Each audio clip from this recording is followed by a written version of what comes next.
Learnings from ending an 11-year relationship.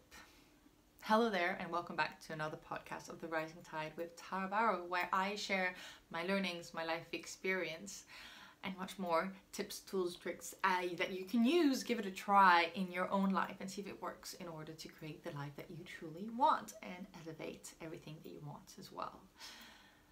In this episode, I share the journey the last few months of the ending of my 11-year relationship as I have grown loads through that time. I am grateful for the way that I showed up, that I behaved and I acted, because I wanted to end this relationship consciously. I'd been with this man for 11 years, and I wanted to be honest with him on many different levels.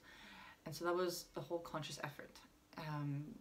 And there's just little moments that added to each other, but I've grown so much from the experience and I absolutely love it. So I'm going to share all the learnings from the month by month sort of through the last month of the relationship. Okay. This episode is sponsored to you by tarabarot.com/tools, so you can get to start creating the life that you want for yourself, right? So coaching enables you to consciously, and what I mean consciously is like you are choosing what you want and you're putting that into an action, and everything is done consciously. So you're not just going into your day-to-day life in default mode, just going to work, taking care of your family, taking care of yourself, doing your hobbies, going for a drink, going for dinner, and then repeating over and over again. You are choosing how you want to create your life, what you want to create, and what you want to bring into your life. And so the tools that I share on tarabarot.com/tools, which are free for you to give a try, so yay, enables you to get a start to knowing, first of all, is your life right now aligning with the values that you hold? Like, are the activities or even the job, right, aligning what you want? I'll give you an example. So I worked for about 6 months as a receptionist in a service apartment in France. And I mean, my long-term work is not to be a receptionist. This is not at all. But what the work allowed me to be and do, well, first to be myself. That was really important. I just can't pretend to be anybody else but me. But also, it's the receptionist, the communication. I love the interaction with other humans, to talk to them, to bring a smile. And so as a receptionist, well, I'm at the front, I'm the face, you know, and I'd show up at 7 a.m. twice a week. I'd start at 7 a.m. in the morning. And, you know, the clients would stop and chat for 5 minutes and they say, it's such a pleasure to see you because you're full of energy and you're smiley, and like it gives me a boost of energy for my day. It's like, or I look forward to saying hi in the morning. Simple little things like that. So that was aligned in that sense because I knew I was able to use this part of me for it. And on top of that, it allowed me to keep paying for my coaching program. So it had two things, right? But it was aligned with my values. So even if it's not the job directly, it's something in the job that can be aligned with your values. That's just one example. So if you want to figure out your values, there is the values list and the video on tarabarot.com/tools. That's tarabarot.com/tools. All right, and back to the episode now. The 11-year relationship. I've been hesitant to share about this. Well, not hesitant, actually. It's been on mind to share about it, and I haven't because it hadn't felt just right yet.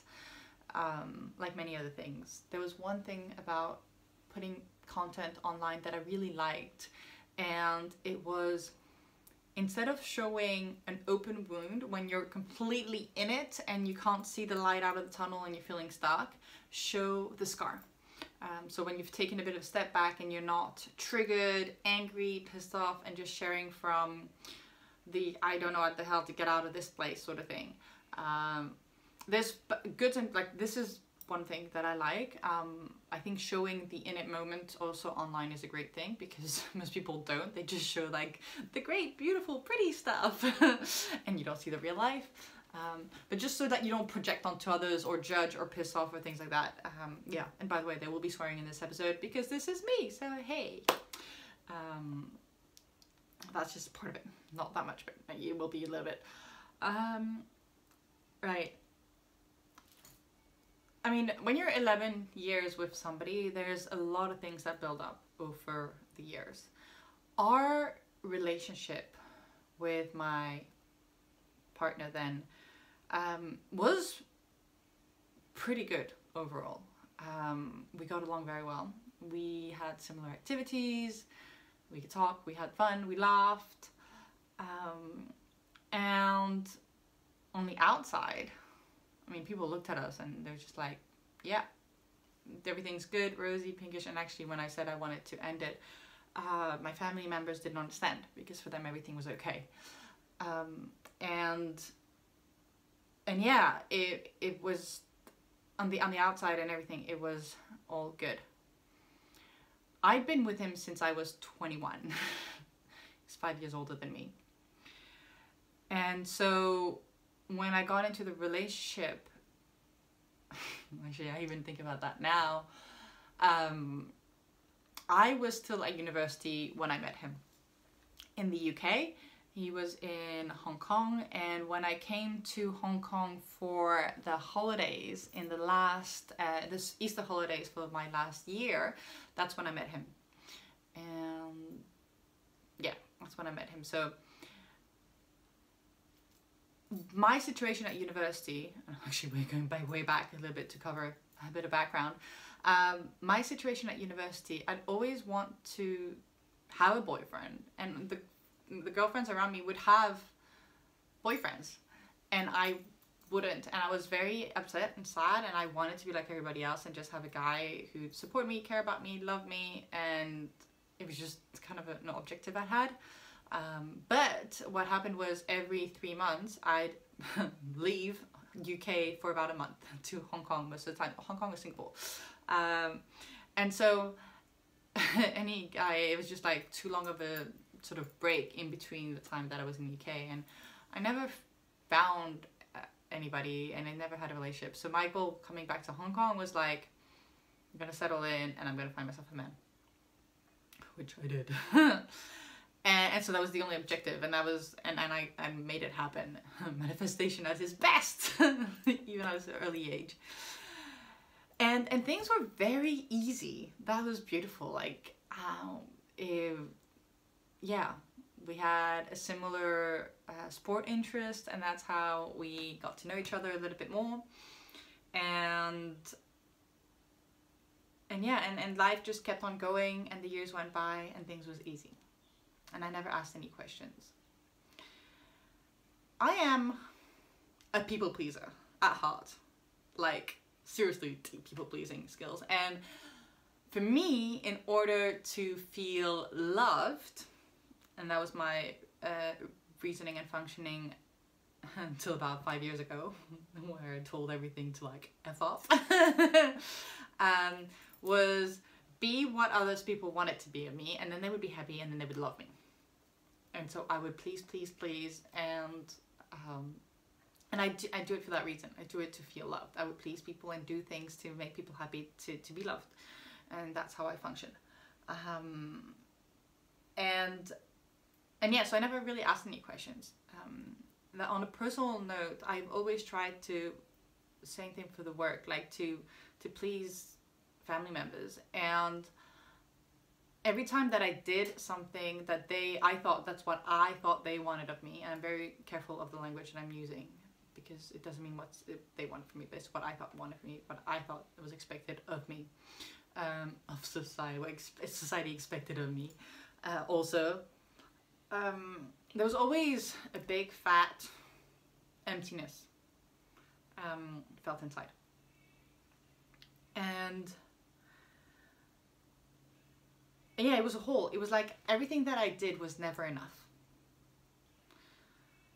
The job wasn't just right. Like, I was going for a job, but I felt like crap. I felt like I wasn't fulfilled, like I wasn't doing this for myself.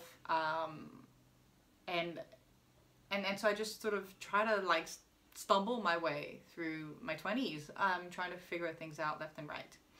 And then there came a moment where I had to choose between an income, a client, and then seeing my family, traveling.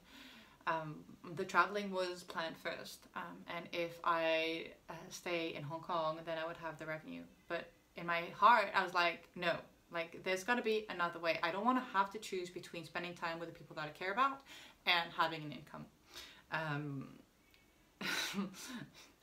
Money comes and goes.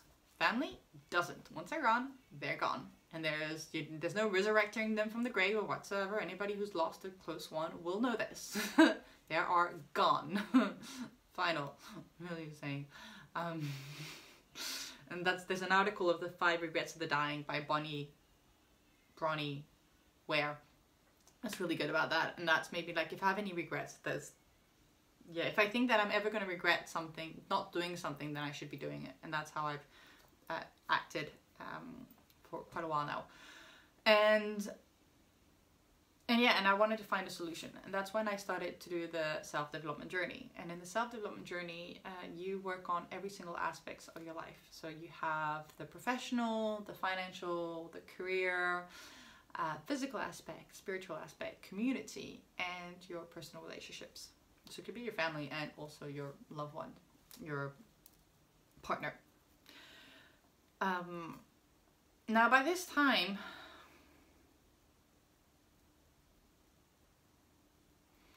I'm trying to figure out, in 2016, I was trying to figure out myself. I was trying to, and I have to say that my partner was extremely patient with me, because I was on a low. Like I had moments where before that, I'd get out of bed, but I wouldn't do my bed. I wouldn't do the dishes. I kind of lied to myself and to people around, just like, how you doing? I'm fine. And like people would see me and I'd be all dolled up and looking great and with a smile on my face always.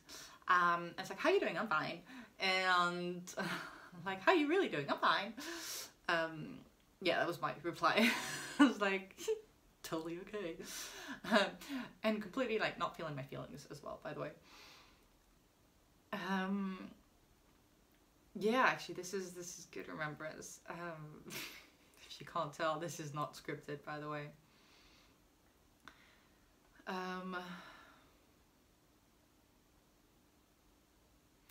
What I remember really was at the end of 2019. We were getting already on each other's nerve privately. Publicly, people couldn't see. They couldn't see there was something off. There's nothing wrong. But in 2019, I became aware that the relationship I was in was no longer the relationship I wanted. The dynamic I had with him, the communications or lack thereof communications that I didn't have with him was not what I wanted. The emotional connection as well was not what I wanted. Like this, I was with an incredible man, but the relationship that I had was no longer the relationship that I wanted. And I tried. I tried to change it. I tried. So every time I see something I don't know what to do, I read books, I read podcasts, I listen to talks, and I go find experts who teach on that and who know about that. So from relationships, listening to other people who had different types of relationships, who had well-functioning relationships and how that worked, the different connections as well. And I tried.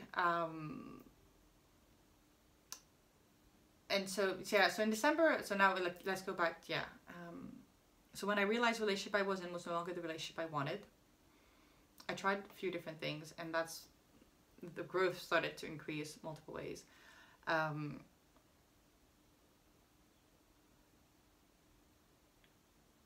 Yeah, actually just before that, I'd ask him, I've been working, go back, sorry, my brain is not exactly, I've been working on developing a business that I could work remotely and travel with since 2017. Like I said, he was very, very patient with me, and for that I am extremely grateful to him, because he was supportive in his own way, but the way that he spoke out of his fears didn't feel supportive. And I realized that actually afterwards in counseling, that we were hurting each other, and actually I'll bring that back up later. So in December 2019, and also keep in mind, so we're in Hong Kong. This is just pre-COVID, just to give an example. So yeah, December 2019, I want to find time where we spend more time together. And I tell him, it was towards the end of December, and I ask if every 2 to 3 weekends we can do a staycation or a holiday away from Hong Kong.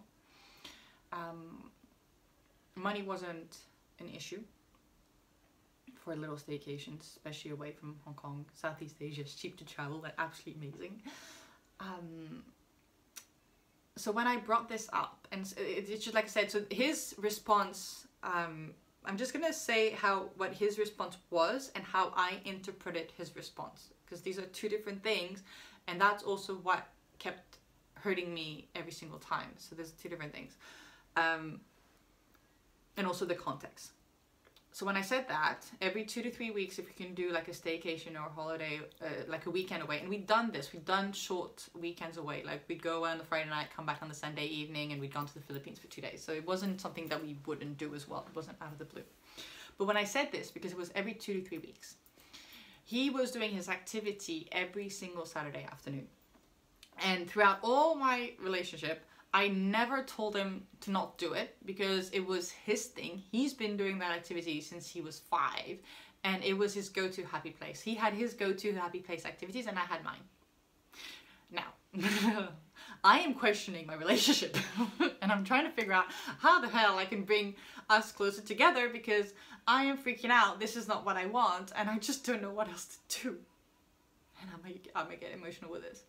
I am getting emotional with this because it feels, yeah. His reply was, I can't because I've got my activity. Or I don't want to spend time away from my activity. Right? And for 10 years, I'd never ask him to sacrifice or not skip his activity, ever commitment. And I would actually push him to do this stuff. But he was telling me that he couldn't. And I have heard this before, like, women aren't good at expressing what the hell's going on inside until it's too late and they break and they leave. And I couldn't express to what level the thing that we were in was so not what I not wanted. I'm just gonna do like little parentheses as well. Like,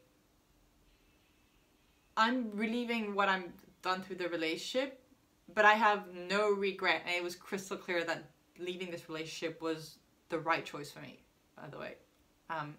Just going back to that time, so now back to the past. Yeah, so his reply was, I can't because I have this activity. My interpretation of this was, our relationship is less important than his activity. That was my interpretation.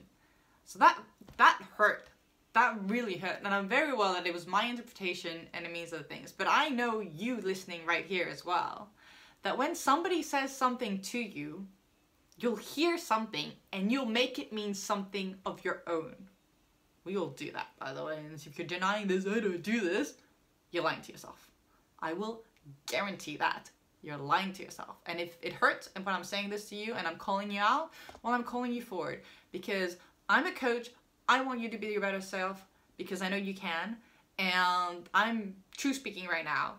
And yeah, so hard conversations are important. And that's one of them. And I'm having that one with you right now, looking at you in the eye if you're looking at this. If you're listening in your ear, I've been very stern about this, and that's the whole point. So that was my interpretation of it, which hurted.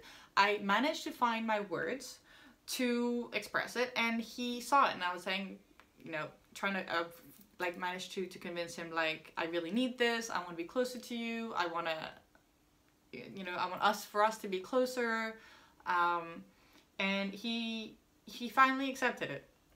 I think we did 2 weekends, staycations in Hong Kong. But then I still felt something off, like there was a lot of things coming off as well. Oh yeah, so I'm gonna hop back now. So this was December 2019. I'm gonna hop back to, I believe it was spring 2019.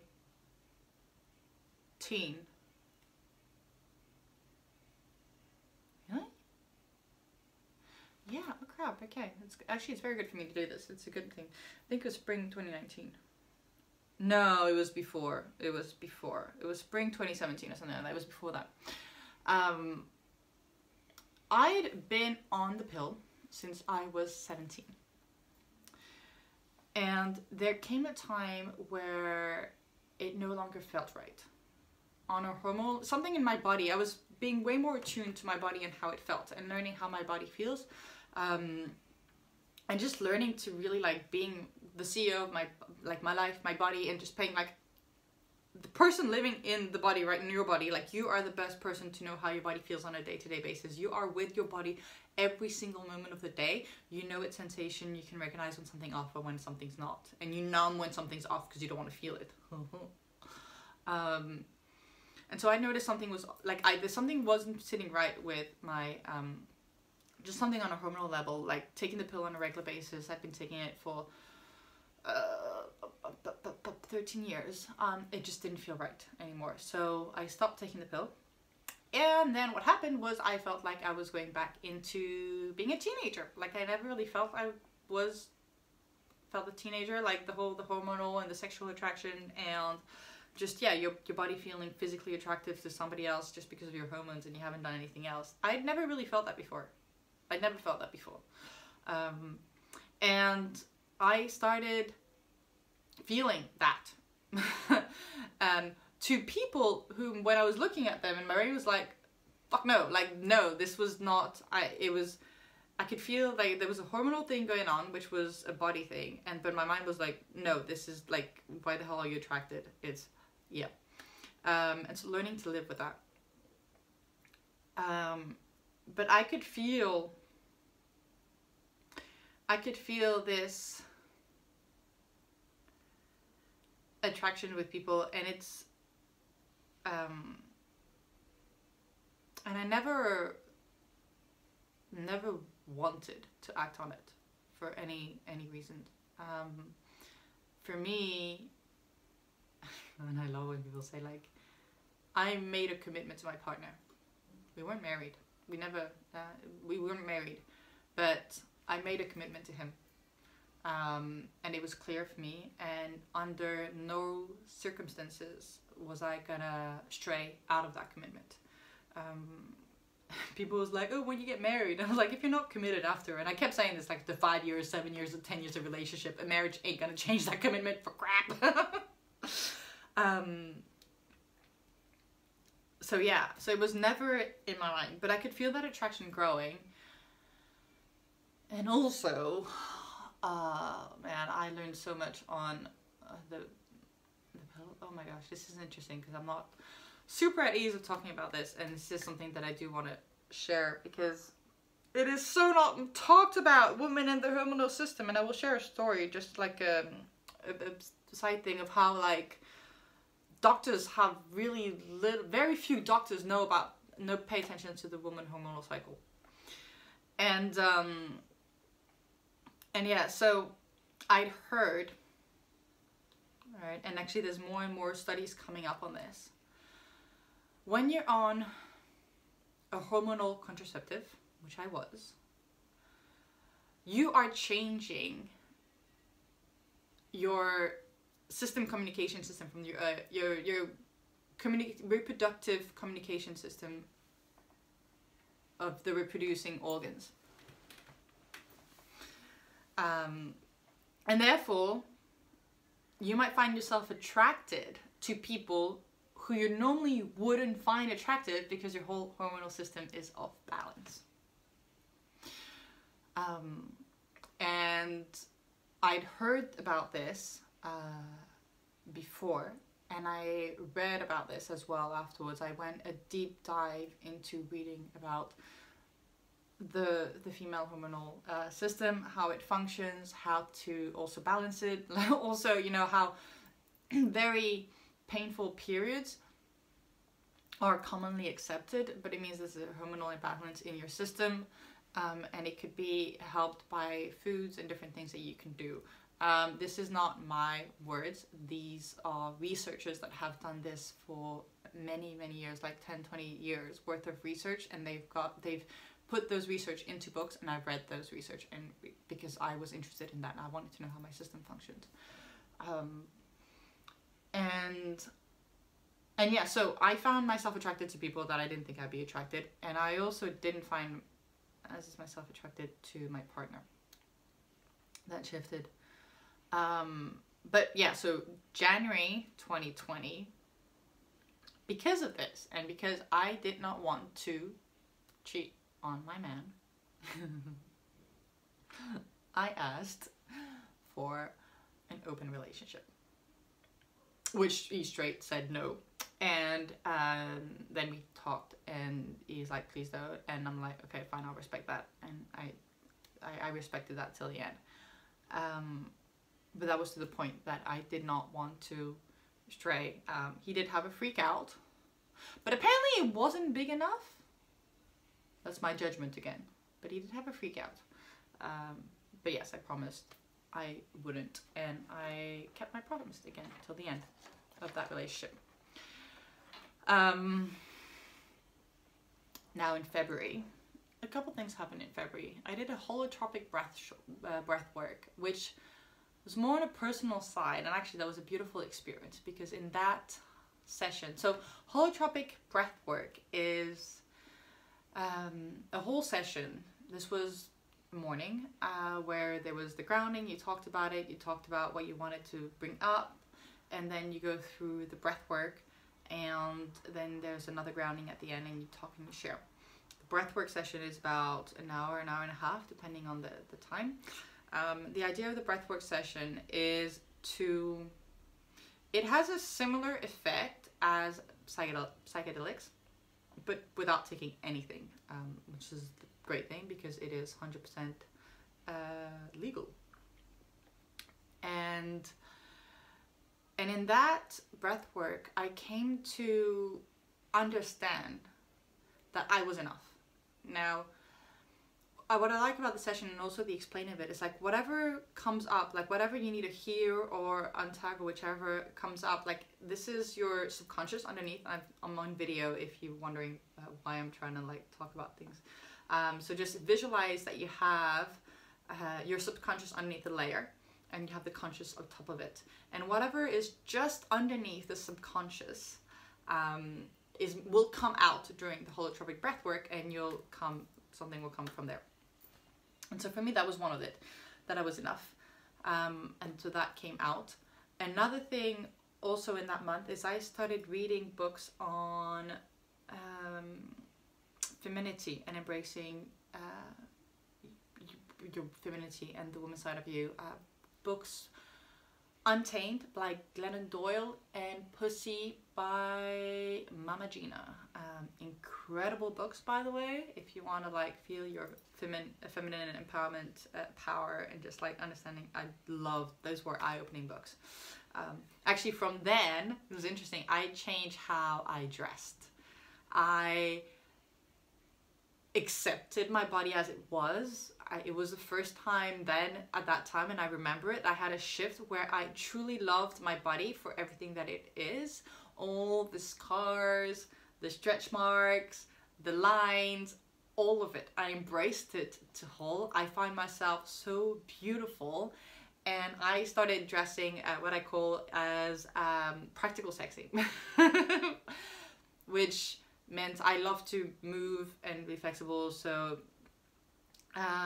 yeah, things that I could just do anything. If I wanted to go for a walk, I could walk, so it'd be way more sneakers, shorts, and then yeah, but it was also a lot yeah, sexy, as in well fitted on my body. I just felt incredible. So that was like a shift in so really embracing my femininity, not trying to hide it because I was going to be judged differently by men or anybody else, by the way, and embracing that. And I just felt incredible. And by the way, at that time also, people started to say like, oh my gosh, you look incredible, you have a glow, you changed. Like something inside me completely shifted, where I was like, I'm embracing my fullness and all the energy that I have and who I am. And it was just like, wow, loved it. So yeah. Then came March. March was I mean, March also, COVID, Hong Kong, I was working from home. By then, all my activities, one after the other, were being cancelled, not happening. I know COVID kind of started mid-March for most of the world. In Hong Kong, it started in Feb. Like Chinese New Year, and the schools after Chinese New Year, which was in February, did not go back to schools. People were working from home and things already was changing in February. So yeah, so my activities were being cancelled one after the other. We couldn't meet up anymore. And so I felt super alone because I wasn't seeing my friends. I wasn't going out as much. I'd work from home, be at home. My partner would come back home and I'd wanted to talk and he was tired. He didn't want to talk. And I just felt the loneliest I'd ever felt then at that time. It was just like I had nobody to talk to. I was already talking on the phone with two friends. I had one based in Hong Kong and one based halfway across the world. And they were incredible support. I mean, being able to talk to them, I was not judged. There was no judgment. There was just curiosity, question, how can they support, talking honestly, openly, and they were absolute pillars for me during that time. So me feeling lonely, having still pillars around to help, and there came a moment, I don't exactly remember which time in March it was, I think it was towards the middle of the month, where, and I remember this, it's like a clear moment. I felt so empty, so lost, that I did not know what to do. I was questioning, I did not know, there was fear coming in, there were so many things that were just happening in my mind, and on top of the whole world shutting down, there was so much going on, I just did not know. And I had a salsa class with a girlfriend of mine, and these were like, okay, I'm gonna dress up. When I find an occasion to dress up when I go out, just like, yeah, I'm gonna go to town and I'm gonna dress up and, you know, love myself that way. And so I put on a cute little red dress, my sneakers, because dancing salsa is easy in sneakers or sandals, whichever it was. And I went, I got into the taxi, I put my hands on my heart, and I asked myself the question, do I still want to be with him? My whole body, I don't know, no, it's not, it was afterwards. I knew it was a no. My whole body was responding and was like, no. I felt like I was crumbling inside. I teared up. And from that on was the moment that I knew that I couldn't stay in this relationship. That I was staying in this relationship for the wrong reasons. I realized at that moment that, actually I forgot something in February that happened. I realized at that moment that I was afraid to leave the lifestyle that I had. I was completely dependent on him financially at that time. About 6 months before, I asked if I could focus on just launching my business, and he said yes, and so that was the case. And so I had no more income, plus all the events had stopped in Hong Kong since June 2019 because of the protest. And yes, I was fully dependent on him. I also was doing my activities which were dependent on him. I had a really good lifestyle with him, and I was afraid to lose that. And I was wondering what would become of me if that all left. And so if I left the relationship, then I'd leave all that, obviously. But thank you, COVID, because COVID took that away from me. And I was like, oh, I survived. Yeah, so March was revealing, and from then on I started taking action steps to find myself a job and to look at flats, because I was like, I gotta have my own income and move out. Before I continue on that point, in February, I mentioned to him the option of counseling, couple therapy, which he completely pushed away straight away. It was like, we don't need it.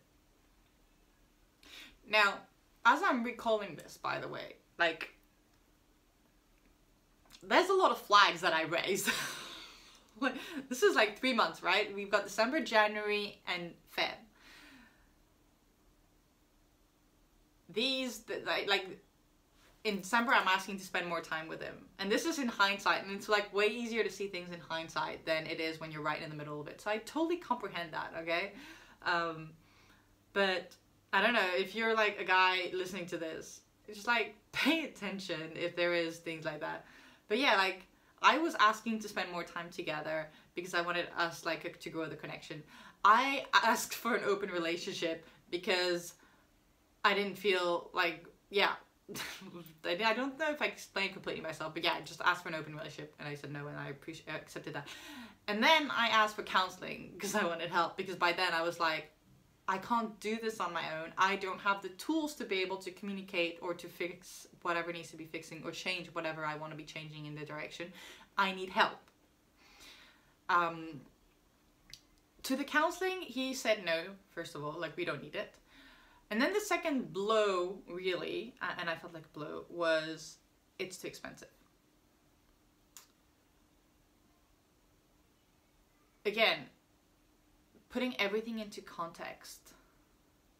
Money wasn't a problem. He had the money. He has the money. It's just for him, like, therapy is an expensive thing. Now, when I heard that, because I knew it's not cheap, right? I forget. But when I heard him say, therapy is too expensive, I'm hearing our relationship is not worth that amount of money. Which, by the way, I put relationship as priceless, and he's telling me that that is not worth fixing. That's my interpretation. That was a massive blow. And so by the time that I was completely like out of like, I can't do any of this, like I was empty and all that, I was out. Like I was like, I don't know what the hell to do. I can't, like, I tried new things and I get resistance. I tried to get external help and that was shut down. Like, a relationship is two people working together. And if the two people don't collaborate, you can't do anything about it. If only one works forward and the other one doesn't, you're not going to go anywhere, right? And yeah, that was a massive blow to me. That was that pained, that really pained. And I think I talked about this with my friends, the two people that were supporting me at the time, and I just remember the like dagger in the heart, like, our relationship is not worth that. My interpretation again, but that's how I interpreted it, and that's how I lived with it until later.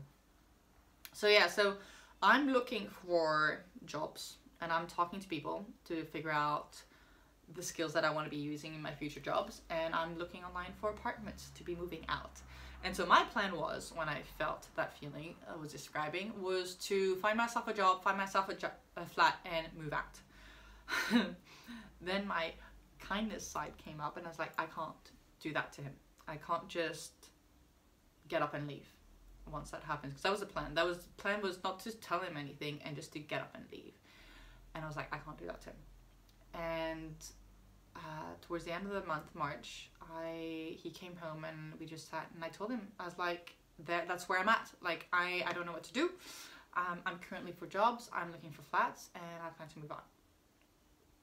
Now, as hard conversation goes, I had no clue how this was gonna end, the conversation, go to start with, right? I was like, I've got to tell him this. Like, my integrity, oh fuck, I can't say this. Integrity. I can't, like, anyways, you get that one, I'm sure you do. Was that I had to tell him. I had to tell him where I was at, and be honest with him. That was the thing, like, pure communication, saying, and even though it hurt, and I knew it hurt him, it would hurt him a lot less than me finding a job, finding a flat, and taking up and leaving, because he would not have understood what happened then. When I was expressing this part here, he was like, holy crap, she's about to leave. Let's go counseling. About a month and a half had passed, by the way. I think, was it Feb that I think it might have been early Feb that I suggested the counseling. Anyways, there was about 2 months or a month and a half that passed already. We started counseling in April. And we first started doing individual sessions. We had one individual session each with the counseling person. And one of the things she said, oh no, I think we had the first one together and then we had one separate each. Anyways, one of the things she said was, this will only work if you want to be here. Because my partner found her. Because I also told him, like, you find somebody, we'll give it a try, it works. And I wanted it. I wanted the counseling, but by that time, and I wasn't honest with him about that, but by that time when I started counseling, I knew I wanted out of the relationship. My mind was set, was like, you know, this is worth a try, nothing to lose, see how it goes, you know. He hadn't shown any any signs of wanting to change. And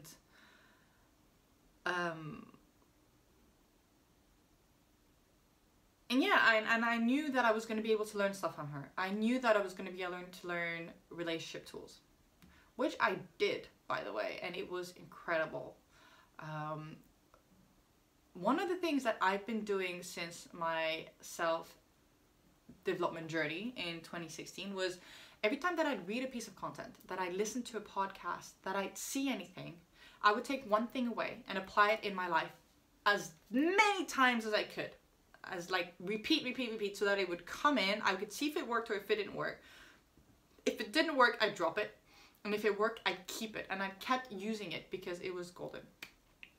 So it was great. Like, she came in, she gave tools, and I'd use it. I use it with my sister, I use it with my mom, I use it with my grandparents, I use it with my friends. And actually my relationship really started to like get way better with this straight from the get-go. And I was like, oh my gosh, it works. It's incredible. Like, oh, I can use this and I can use that. And way more fluid, way more open. I felt way better in how I expressed myself because I wasn't projecting like onto other people. It was my feelings, and I wasn't pushing my feelings onto other people, like pushing my fears onto other people. And it just felt really good. And I did that on a day-to-day basis. Him, on the other hand, did not.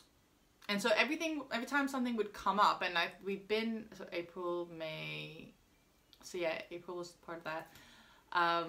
Every time, not every time, but when something would come up that had a little bit of iffy scratchiness, I can't find the word that I want to use, but that it wasn't super smooth, he would go back straight to this old past. And I was like, why aren't you using the tool that you're learning in therapy, in the counseling?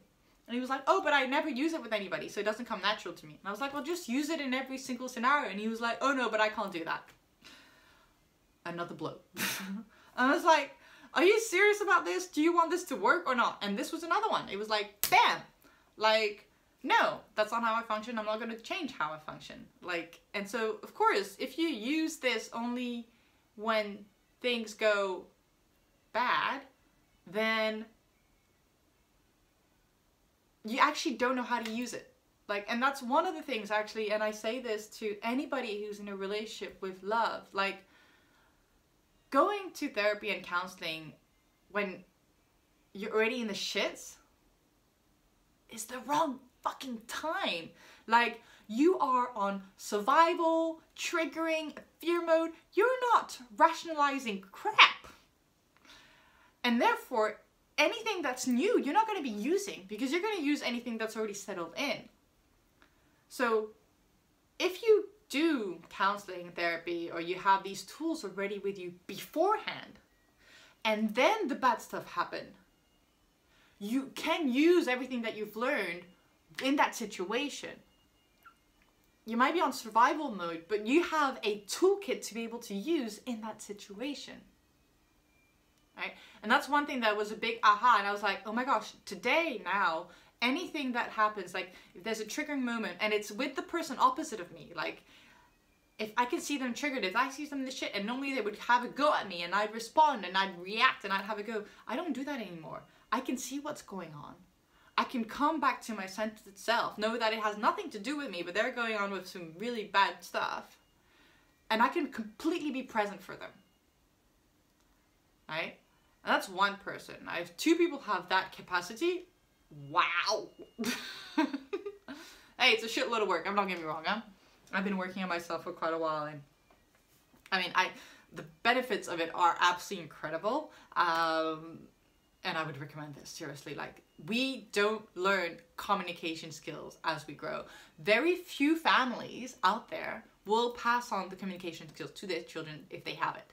If they have it, they will definitely pass it on. If not, they don't. My family sure did not have it. Like, and so I didn't learn that from them. Crap. But I learned these tools thanks to everything that I read, because how I wanted to be, my curiosity, my thirst for knowledge, and wanting to apply that in there. So yeah, so this was another blow when he was like, no, I don't have the time for this. That was another one. I don't have the time for this. I only use this with you, therefore it doesn't sink in. And yeah, and I interpreted that again as he wasn't serious about the counseling, therefore he wasn't serious about wanting to keep this relationship together, and he wasn't in it. These were all my interpretation. Now, I've come a long way since that time. But still, like, if you see somebody, like, consciously, if you're trying to tell somebody something and they're not doing anything, there's so much you can do. Like, especially in any type of relationship, if the other person is not responding, shifting, adapting, like, yeah, it's not gonna fix itself on its own. Although, thanks to the training, apparently you can fix the relationship by changing yourself first and just focusing on yourself first. But I don't know, I'll be the judge of that when I do that, because I'm currently working that on my own with a different family tie relationship. But yeah, that was another blow. That was a big fat blow. And I was more apt of having the hard conversations with him, and I'd have them. I was not afraid of having them. I'd say it, and I could see him hurt. I could see it. But for me, it's like I had to say it. It wasn't. He could feel it. He could feel something was off. And he noticed it as well. So me speaking up, he would actually understand what was going on a little bit better. But yeah, it was, I mean, it was survival mode from both of us towards the end. Although I had let go, so I don't know in what mode I was, but we weren't together. I was just like, I don't know, maybe he was in survival mode. I was just like, I'm hanging in there until whatever. I don't know what I was waiting for, really. And then April, that was that. Counseling in May.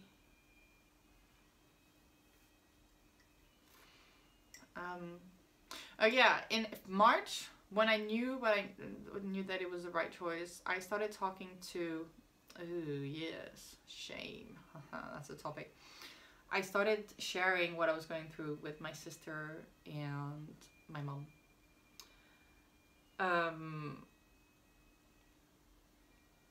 They didn't understand. First of all, I was afraid to share what I was going, because I felt so ashamed.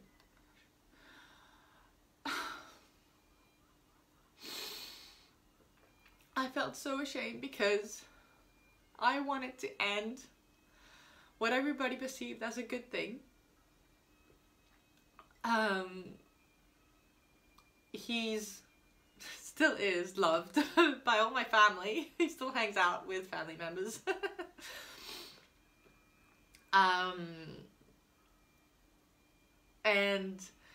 And I was removing him from my family. Everybody loved him in my family. And me choosing to end this relationship means that I was removing him out of my family. And I felt shame for this. I felt ashamed. I felt like I shouldn't be doing this because there's no reasoning about it.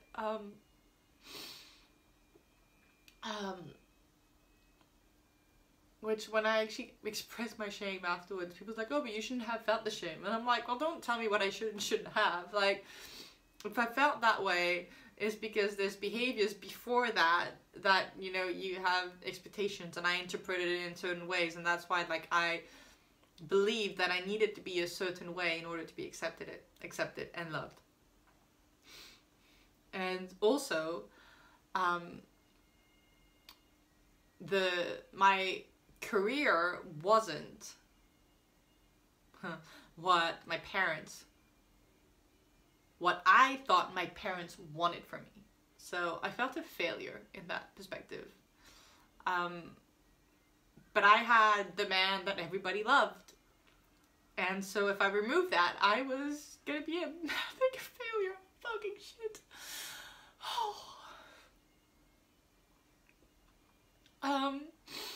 And so there was a shitload of shame. And I felt guilty too.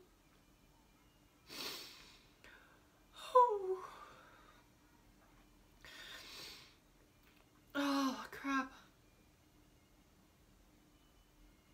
Yeah.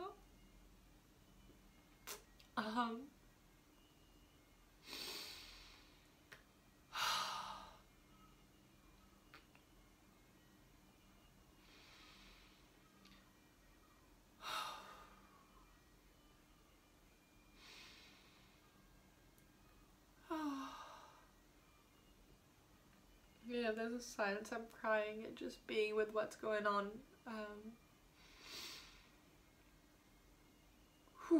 That was a weight. There's still a weight there. Yeah.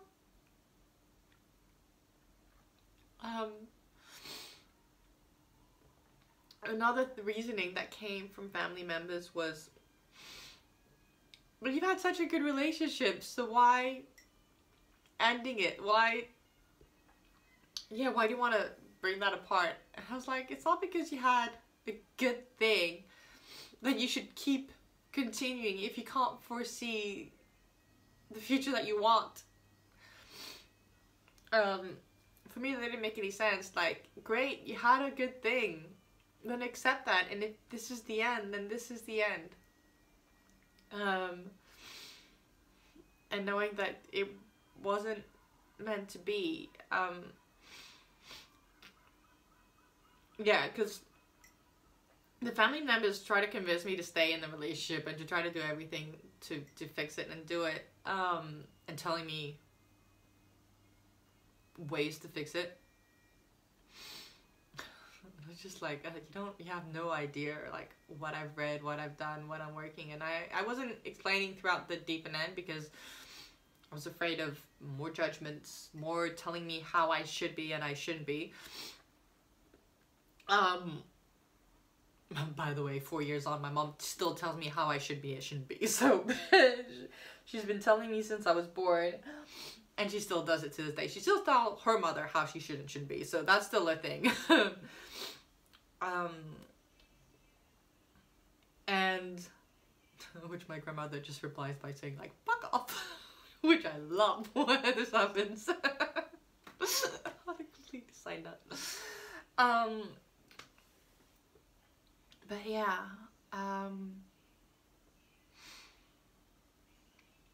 lot of shame felt. But the two people who I was speaking to on a regular basis, the two friends, weren't telling me what I should and shouldn't be doing.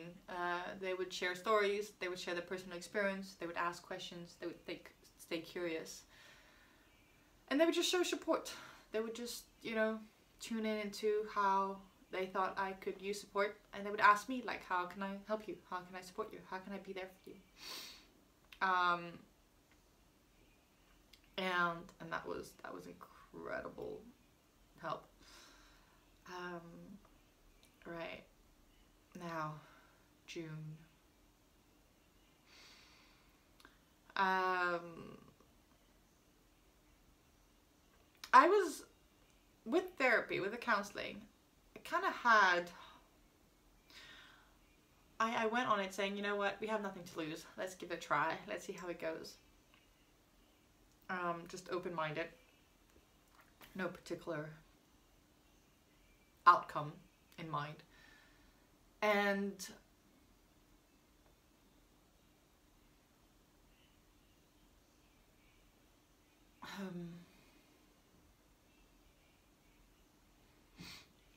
there was one session actually, which I definitely wouldn't recommend her.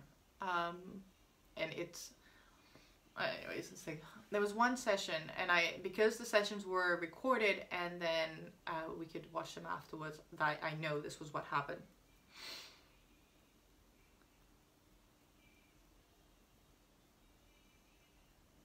She asked the question, I replied, the tech glitched. He replied, she didn't hear his reply. I reacted to his reply annoyed. She then continued to talk about my reply, how I shouldn't have reacted that way, without ever listening to his response. And never trying to also understand why I was reacting that way. And so for a whole hour, she was trying to convince me that I shouldn't have spoken that way without having heard what he said. And so for the whole hour, I felt attacked by both her and him, telling me that I shouldn't be behaving that way. Again, I felt that way through a therapy session. If you've ever done a coaching or a therapy session, by the way, so this was all online, remote, and this happened, I'm a coach. I will take full responsibility if there is a misunderstanding in communication, and I would not blame a client or tell them they should be doing or should be behaving in any matter of way. And I guess this is why it also, oh, I didn't realize this would trigger something in me, but I felt so hurt, and from then on I did not want to do any more sessions with her for crap, because she wasn't holding a safe space for me to be in. Now this doesn't happen, I hope this doesn't happen in this therapy. Actually, I can't talk because this was the only time I really was in a counseling session with somebody else. I've done coaching with other people who've held incredible spaces. But this was the only time that I did not feel held by her, by somebody like that. It's not good. It's not good at all. And if, by the way, that happens to you with a therapist or a coach or a counselor or whichever, I would see if you can talk to them about it and see how they respond. If they're wanting to learn, shift and change and adapt and not do that great. It shows that they understand there's been a mistake, especially from a tech perspective. You know, tech is what it is. Communication is bad, equipment can be faulty, and that's totally okay. If you're unsure as a coach, and I'll be talking as a coach here, my personal perspective, because I've had this where I've had tech glitches with people that I've been coaching online, I make sure that I've heard right. I go in with curiosity, reflective listening, saying, this is what I've heard you say. Is this correct? Do I understand this right? Or if I'm reflecting on something, it's like, my understanding is this. Is this right? And if it's not, please correct me. And that's how we'll go into a session. Because I guess also it's part, yeah, that's a part of me that felt attacked in that session. And I do not want to recreate that with any of my clients because it fucking sucked. So yeah. So that was sometimes in June. And then my grandfather had to go to hospital. I was talking to him on the phone, and I was talking to him on the phone, and he was really in a bad mood. Now I'm trying to do a little bit of a background sort of context thing. Grandparents are in France. My sister was in the UK. She was in France with them, with my grandparents now. My mum was in Hong Kong. My aunt was in... No, my aunt was in Singapore. My aunt was in Hong Kong. I was in Hong Kong. Hong Kong and Singapore with COVID were on a fear basis. It was fear everywhere. Fear. And it was fear. My aunt and my mom, from my understanding and from what I've heard, were telling my grandparents what to do, how to live, and how to be on a day-to-day basis because of the fear that Asia and COVID has created. My grandfather was getting operated. He didn't want it, but he was going to do it because he knew if he wasn't going to do it, he would be told off on a regular basis by 2 to 3 members of the family.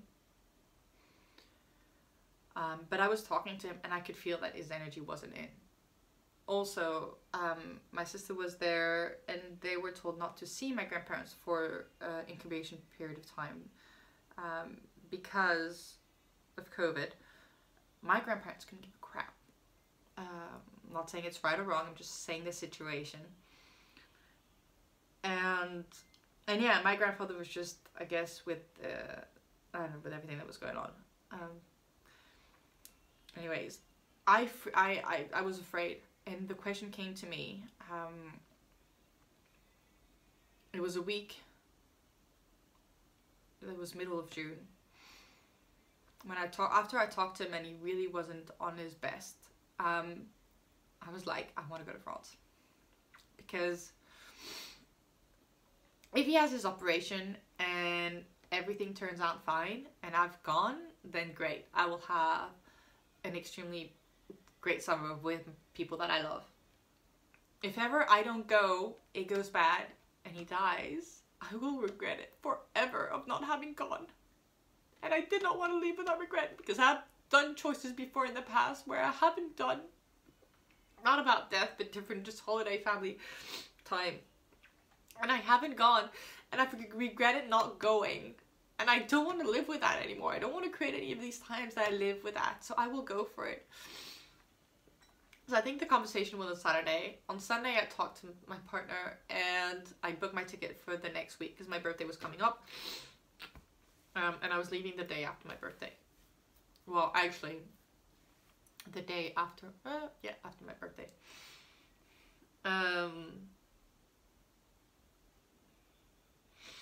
Let me sure I stay on track with the relationship.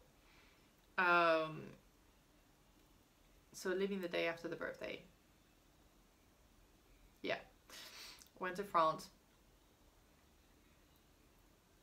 Which then I was questioned of like, what are you doing? You know, what about, you know, your ex, your partner? I'm like, well, he'll survive. My grandfather might not. I'm going. Like, this is simple shows. Like, it was a no-brainer for me. I was like, just like, priorities. Like, yeah, no, it's fine.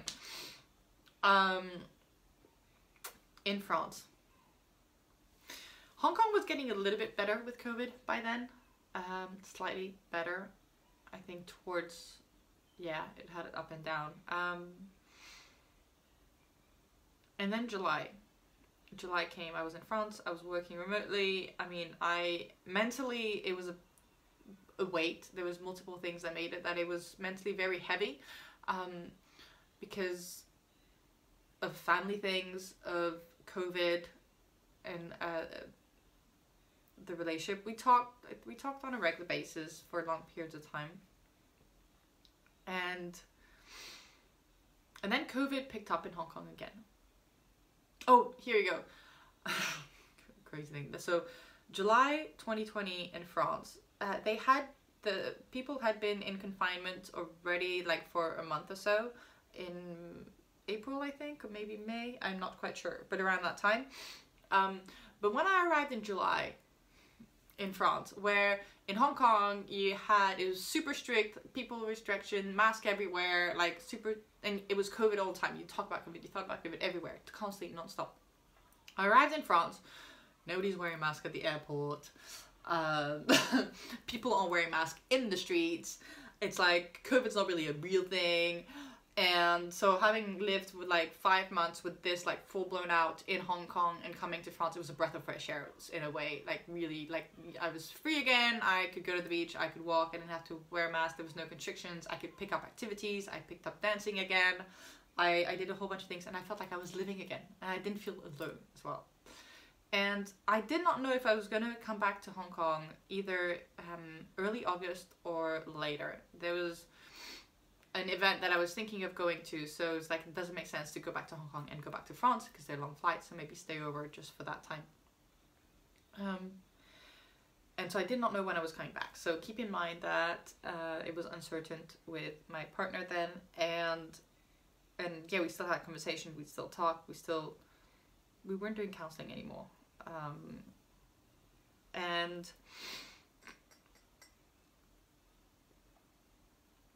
yeah, and COVID picked up in Hong Kong again, and everything started shutting down in Hong Kong again.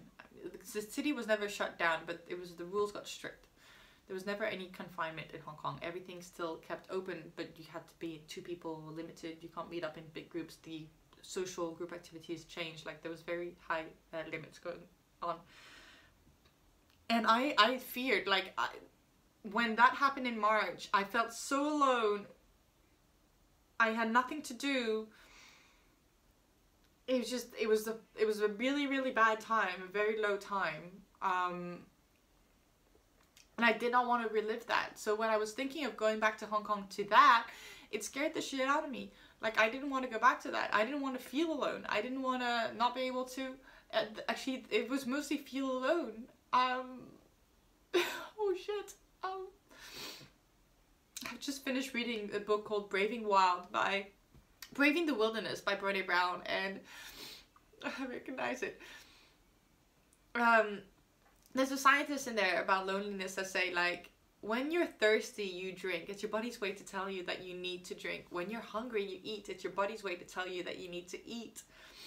And when you're alone, you need social connection. It's your body's way telling you that you need social connection. You need human connections. We are social beings, humans. Without it, we die.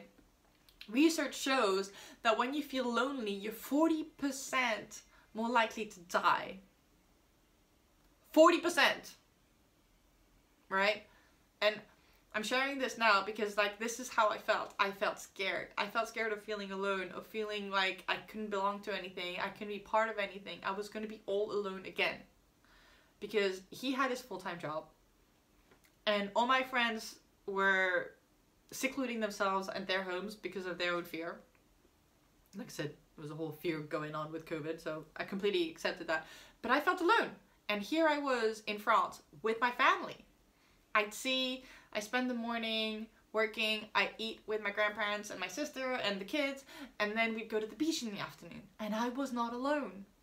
And so, talking on Hong Kong and things like that, and I told my ex, my partner then, that I just did not know, like, if I wanted to come back to Hong Kong just yet, because, like, I felt, I was afraid. I was afraid, and I mentioned he was afraid. His reaction felt like panic. And he was just, my interpretation was he was telling me to come back to Hong Kong no matter what. That I couldn't stay in France, I had to come back to Hong Kong. So I saw, like, I had to come back to something that was going to strip me of my essence of who I was and how I felt. Like, and I could not see myself doing this.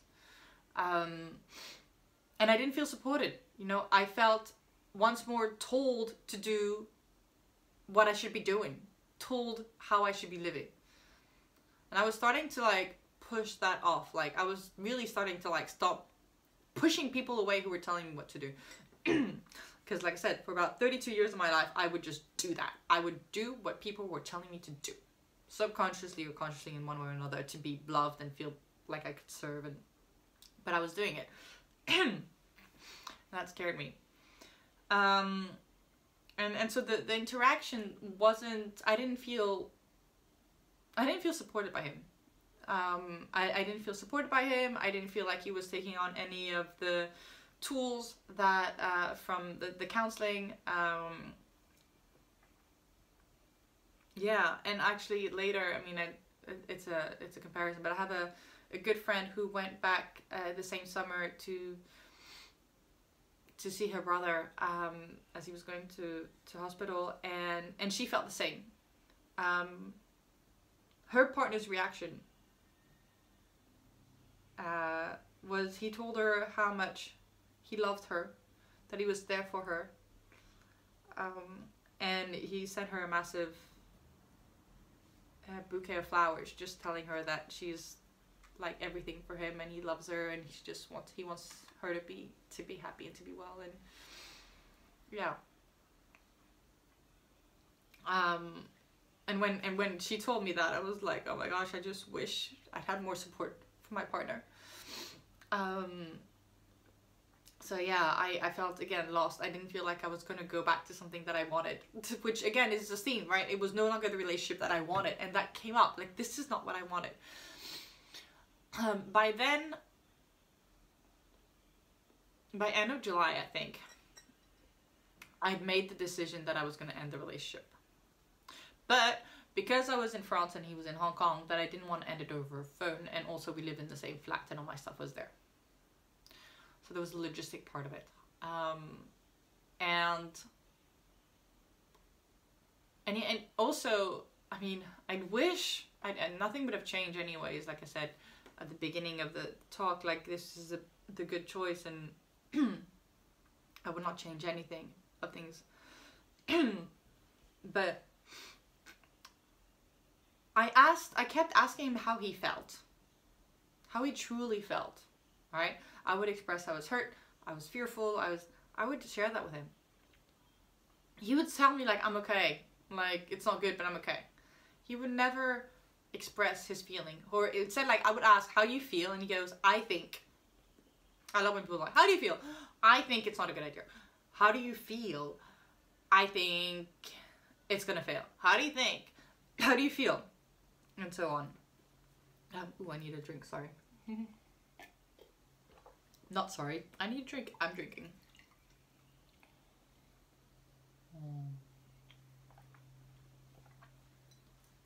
Yeah. And yeah, so I made the decision of that, but I didn't want to do it over the phone, long distance, while I wasn't ending the relationship. And then August came. So I was in France, and my dad in Hong Kong was talking to my partner at the time on a regular-ish basis, because my dad lived in Hong Kong. And I remember it was one morning in August. There was a talk. He was asking me, my partner was asking me when I was going to come back. And I did not know. And I was planning things, and there was a race that I wanted to do. And other things that was going on. And so my return, I was planning for mid-October. And that was, we were still, yeah, early August. But I did not know if that was going to be confirmed yet. So early August, there was things being put in the works. And I was waiting for answers to know if it was confirmed or not. Because if it was confirmed, then I would come back mid-October. And if it wasn't confirmed, then I might come back earlier, like mid-September. So I did not know. And I was okay with not knowing. Like I did not know when I was going to return. It was okay. I still think, like, I don't know what I'm going to be doing in 6 months, and that's totally okay with me. It worries the people out of my life for shit, like, they need to know, but I was like, I don't need to know, and I'm okay with this. So funny. COVID helped a lot with that as well. And yeah, and so I remember one morning, the same thing, I remember this one quite clearly, where I was talking to my dad. And he goes along the lines of, what are you doing? He's miserable.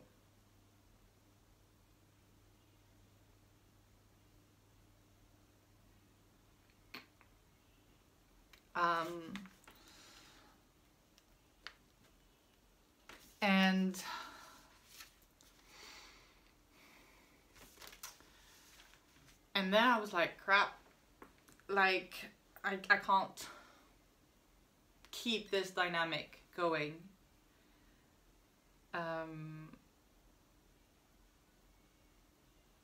Yeah, I can't keep this dynamic going till I come back. Like, I'm okay not knowing, but he's not. I'm okay, yeah, not having a deadline, but my partner isn't. And if he was, and it was the first time where, you know, I tried to understand how my partner felt at the time. I tried to understand what was going on, but I got jack shit out of him, you know. And I was like, okay, it was truth time. And it was then that I decided that I was gonna end it. So I had a conversation with him, and I could still not foresee anything changing. Like I did not believe then that anything would change by the time that I get back to Hong Kong in October or whenever. I hadn't seen any change whatsoever on his behalf, and yeah, and so that's why I mentioned, I was like, we gotta end this. No, we gotta ending this. I also knew that he would not end it. That he would just stay in it, and he wouldn't end it, and he would just hope for something to change around, turn around, and he would not be the one to end it. So I was the one that needed to do it, and I did. I told him, and he was then saying like, oh, but I can change. And to which I replied, you are willing to change for me. You're not willing to change for yourself. You're willing to change for me. And therefore, you will not be happy, satisfied with that change.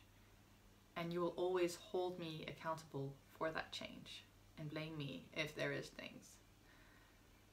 You're not going to be happy through this period because you're not doing this for yourself, but for me. And therefore, I'm going to feel like you're not happy, and it's not going to work. And therefore, I don't want you to change for me. If you'd wanted to change, you would need to change for yourself, but not for me. And yeah. So yeah, and that's the day that things ended. And I think we had a few more conversations, maybe. I don't really remember afterwards too much. We still talk occasionally, very rarely. I kept in good contact with him. Still to today, one of the things that I wanted to was that when being with somebody for that long of a period of time, you build something. There is a connection, there's a rapport that you build with that person, and I didn't want it to throw it all away. I didn't want it to go to shits. I didn't want it to be somebody that I don't talk to anymore. And so throughout the whole relationship, I also always took it upon myself, like if I behaved a certain way, it felt a certain way, it was mine, and I owned that. I also owned the fact that in a relationship there's two people, and if the other person doesn't want to change or is not willing to make an effort, not because they don't want to, but there's other reasons, a blockage or whichever, I don't know what the hell was. I can't talk for his perspective. I really cannot talk for his perspective. I don't know what's going on. But if the other person isn't shifting and you're the only one who's changing and you're trying to build something, yeah, it's hard to do it. For me, it felt hard. Like, another thing also, and that's not relating, was that everything else that I was working on from a self-development perspective, from my business, from my mindset, from feeling being enough, from reaching out, from communicating with people, everything was improving. Everything was improving. And this wasn't working. And I did not know what to do. I really felt lost. I felt lost, I felt hopeless, and I did not know what to do. And so there just came a time where I gave up. I let go. I was like, well, nothing of that I'm trying is working. I'm trying different approaches. I'm not getting any reactive feedback from my partner. That's how I felt. Don't know if it was my interpretation again. But I let go. Like, what else? Yeah, I felt lost. I felt lost and alone. And I was communicating. I might not have been communicating in the best possible way possible, but I can guarantee you that about 99% of the people in the world are not communicating in the best possible effective way. when it comes to their feelings and their emotions. I'm being specific about that. And what they want. People are more likely to put their feelings and their emotion aside to make sure that people stay happy and pleased, so they will avoid having hard conversations, rather than actually express what's true for them. And then that's one thing that I appreciate about myself, is choosing to stay true throughout this whole time. Still am, by the way, staying true to myself. And yeah, not choosing to lie and choosing to be okay to have the hard relationships. And they were painful. They were painful. And I could see it was painful for him too. And I'd rather do that than, yeah.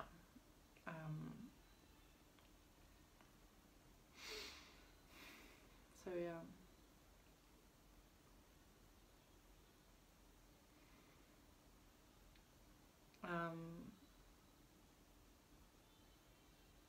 But yeah, I wouldn't change anything. Recently, I've always had this dream. It was just after university. What I wanted to do originally after university was, I did my university in the UK, and I wanted to work for a full year in the UK, earn money, put money aside, and then travel the world. That's what I really wanted to do after university. And the people pleaser me and listening, and the goody two shoes wanting to listen to everybody else, I listened to a family member because of a situation, and I did that, and I did not do my traveling. And then I met my partner, and I stayed in Hong Kong ever since. And there was still an urge in me to travel, and travel big. We traveled together on a regular basis, like every 3 to 4 months we'd do a weekend away. And so we did travel and do activities together and get along and discover, and that was really good. But yeah, one of the countries that I wanted to, continents, was Latin America. And I hadn't done it.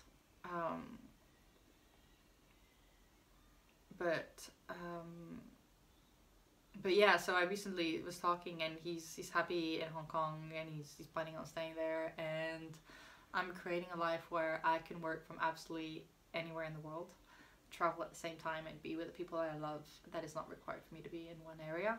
And yeah, and he doesn't see himself traveling. So that's one of the things, and there's other things, but knowing that, like, I mean, the year that I left Hong Kong, I went to South Africa, Mozambique, and Mexico within the next 6 months. So, woohoo! Just like, fly, little dragonfly, fly. Yeah. No, so many good things happen. But yeah, so to recap, the learning lessons. So in December was noticing what I truly wanted and trying to put actions forward to creating the relationship that I wanted. So putting that instead. So really, first of all, figuring out what do you want. And so I wanted more connection, more closeness, and then putting something forward. Obviously, there's a better way of communicating it. I did not find it then, but that was December. January, well, a bold move, asking for an open relationship, but I really noticed that the commitment to him was big, and I was like, yeah, I will not break that commitment whatsoever in any circumstances. There was no way for me that I was gonna break that. Staying in integrity and choosing to follow that, and I said that word right, integrity, yay! February, embracing my womanhood to its fullest. And truly, something also that I learned was, like, a woman in her full power, when she feels completely whole and she's energetic, she's attracting, like, this attracts both men and women and energizes everybody around. And I was like, embrace that, embrace her, be her, and shine, and not be afraid, and like knowing that I am enough, and then I have the capacity with me to just do whatever I wanted to do. March, I really was tuning into my body, you know, asking my body what was right. And I know, like, I have the answer within me. Like, also, by the way, you have the answers within you. Always, always, always, always. You always do. And that's something that I'm learning in coaching as well. The client always has all the resources, all the answers within themselves, and a coach guides them to find it. Love that perspective as well.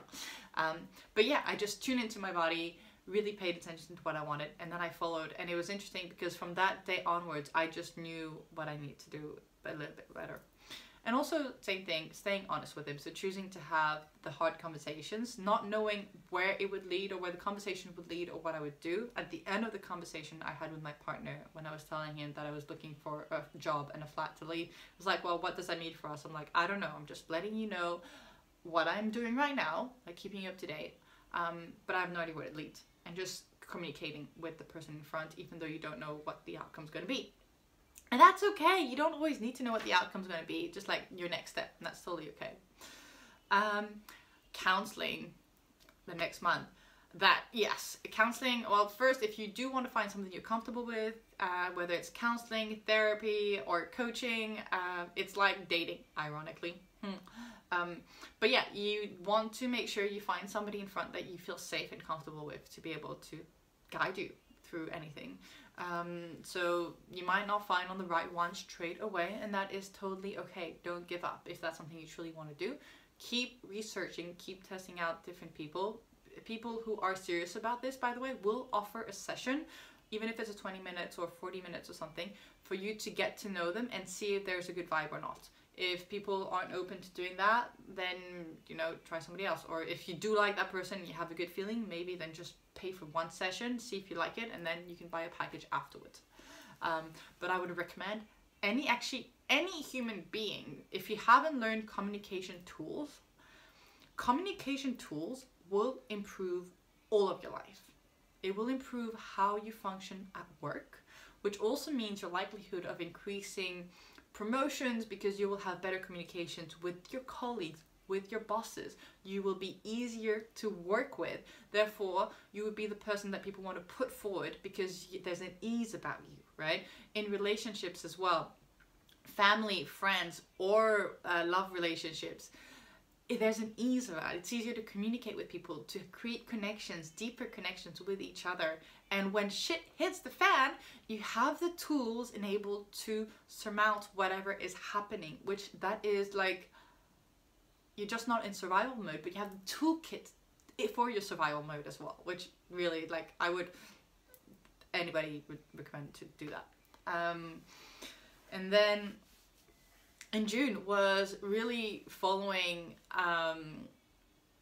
my heart, knowing that yes, my relationship needed tending, but my heart also needed tending, and that was my grandfather and my family. And then so I chose that, and I knew that, well, to be honest, if the relationship really is strong and can live anything, that it could go past that as well. Because yeah, like, my grandfather has now passed away, and all those moments that I chose to be with him, I will have for the rest of my life. And they're beautiful, and I wouldn't change that for anything. And that summer, it was July, August, September, and a bit of October that I was there with them. It was beautiful, considering that it was 2020 and the next summer that I saw them was 2022. And so I will cherish that. This is not particularly on a relationship basis, but just on the no regrets part, where, well, she could be in a relationship too. I have no regrets whatsoever about that. Yeah, especially with hindsight, knowing like, yes, this was the right choice to make, and it was such a beautiful moment to spend with them, and also with my sister and her kids, which was really good too. July was, yeah, fear. I guess the lesson, well, not I guess, but the lesson that I learned now, and actually it's with a lot of hindsight and also with the coaching, is my partner was afraid and he projected that fear onto me, and so this is my interpretation of the situation. He was not able to hold the space for me and my fear, and he was adding his fear onto mine, and he projected his fear onto mine. So I was afraid, he was afraid, and he was putting his fear onto me because he was afraid of losing me. He was afraid of, well, I can't say talk for him, but I could think that he would have been afraid of losing me, of me not coming back, and the fear of that, and so that was projected onto me. And so really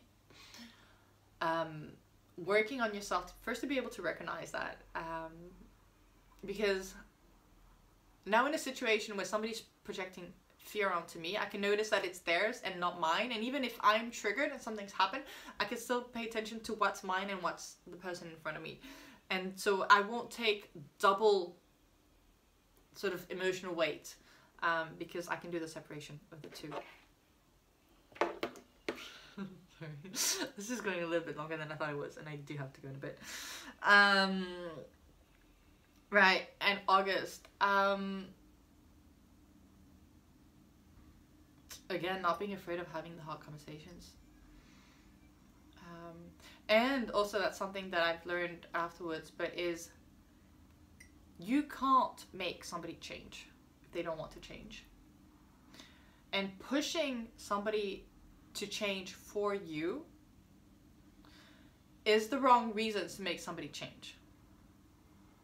I still believe that, because the amount of stories that you hear, and I know there are exceptions to this, by the way, but the amount of stories that you hear that somebody pushes somebody to change, and then the person who's changing for that other person is blaming the other person for things that are happening. Now, if somebody's changing for the other person and can take full responsibility of the things that are happening, that is great. But that is rare. Most humans do not have the capacity, are not growing up with that capacity of being able to do this. You can grow this capacity, by the way. This can be learned, and it can be learned by anybody. I know that for a fact. I know that it is, because the mind is extremely interesting how it works, and humans have an incredible capacity for learning. Every single human do, and that includes you listening right there. But it's taking responsibility for things that are happening into your own life and not pushing it onto the other person. So yeah, and yeah, that's the wrap up of this episode.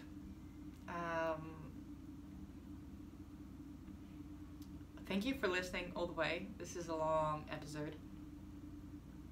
I just had to say, like, if you've taken anything away from this, you can send a clip to a friend. You can tag me on, share it, tag me on Instagram or LinkedIn. I'm at Tara Barot, Tarabarot. And I'd love to hear comments, feedback, things that you've taken away from this. And yeah, and if you've gone through something like this, just curious also to know your side. This is a raw episode where I'm just showing up, and I just been mindful of everything that I've shared. Thank you so much for listening. Thank you for listening. Thank you for following. Thank you for being here. And I'm curious to know your takeaways from this episode. So please do share, reach out. All right, I'll see you next time. Bye.